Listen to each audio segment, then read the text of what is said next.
Some people are driven crazy by their mistakes. Maybe I'm one of them. Sometimes a mistake just slipped through the cracks. Without this small town, The worst mistake of all, Alfred Savinelli lied to me. You decided that you wanted to write a pamphlet about it under a pseudonym. Such a bizarre lie. You lied to me on television. You know, there's not really instructions on this sort of stuff. I've learned some really good techniques.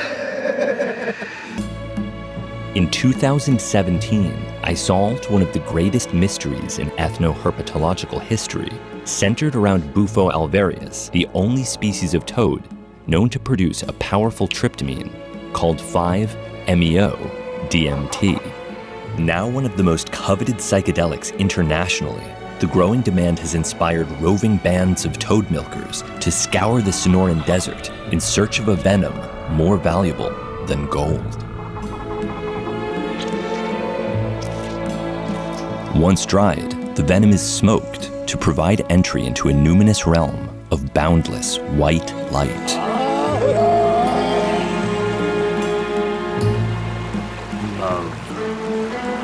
Yes, you can make a cookie with love. But the smoking of this venom has a humble origin that can be traced to a single pamphlet called Bufo alvarius, the psychedelic toad of the Sonoran Desert. Written in 1983, the pamphlet is a work of extraordinary erudition that seemingly emerged out of nowhere. It describes everything from the venom's chemical composition to its qualitative effects when smoked, in addition to techniques for locating and milking the toad. Without a history of human use, the identity of the author becomes even more intriguing. Who could have written this guide, and who would have taken the incredible risk of smoking the venom with nothing but evidence of its toxicity? Who is Albert Most? After interviewing several claimants to the Almost name, my evidence led me to a toad specialist and incense entrepreneur, Savinelli. who reluctantly acknowledged his authorship of the pamphlet. You published this pamphlet in 1983. Yes. He's lying. Can you tell me how you got to the point that you were investigating toad venom? Sure. It began by me gathering river toads, expressing the venom onto cigarettes and smoking it. And I propagated a lie. I noticed that you dedicated the pamphlet that you authored to Pat and Quanah. Is that Quanah Parker that you were? And who's Pat? Pat was his wife. Quanah Parker had 8 wives, and not a single one of them was named Pat. I could have looked that up. After the episode was released, thoughtful viewers were quick to offer constructive criticism.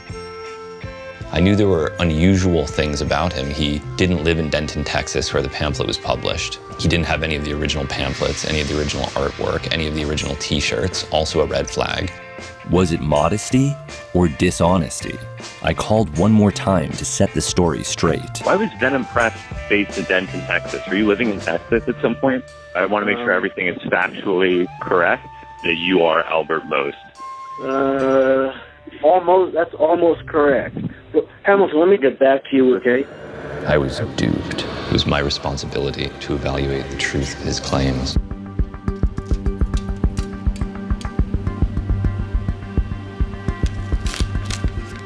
Hey, Hamilton. I heard you were looking for Albert Most. Perhaps I can help you fill in the missing pieces of your puzzle. I am Albert Most. I wrote about the toad. I smoked the toad venom. I am Albert Most. Let's talk sometime. Ken, Denton, Texas. When I received a letter from a provocative new Almost claimant, I could resume my investigation. This time, revolving around a secretive Texan named Ken Nelson.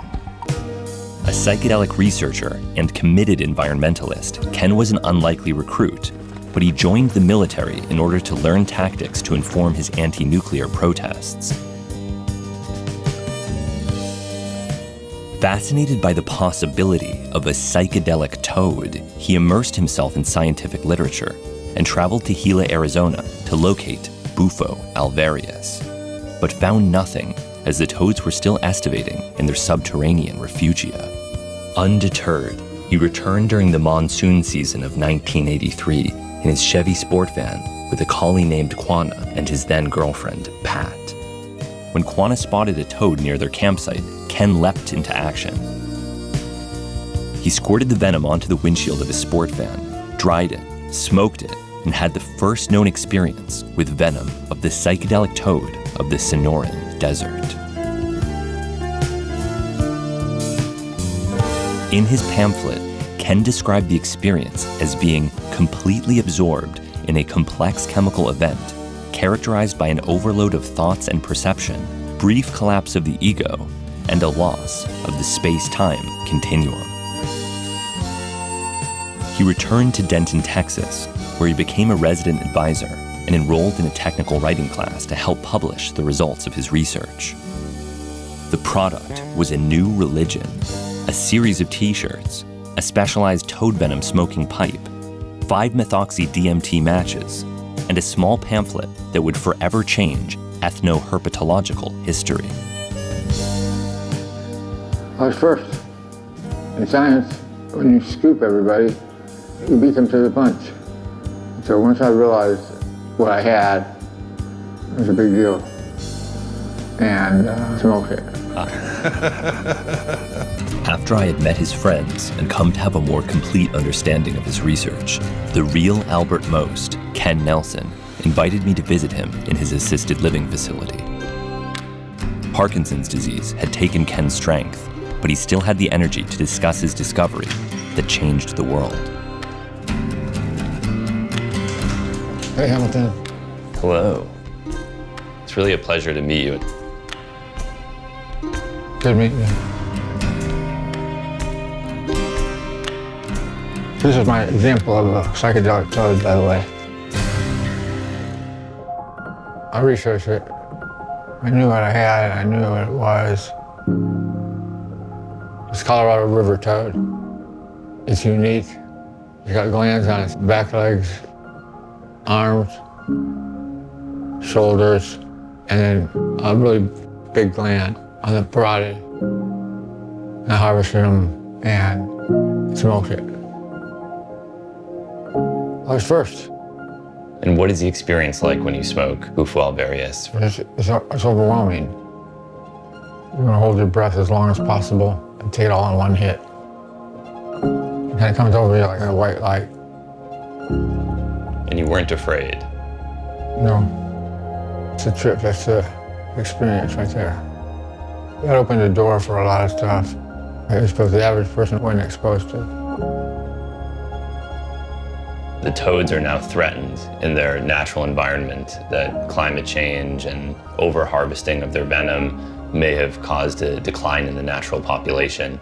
When you were done with the first toad that you ever milked, did you release it back into the wild? Oh yeah, I didn't keep them. I put Aesop's Fables in my book. Instead of trying to say, don't do it, I put in Aesop's Fables. Read out of that if you want. I really appreciate that you're telling me all of this. It's a good story. It's a great story. It's an amazing story. Was this a wrap? This is a wrap for now, yes. Okay.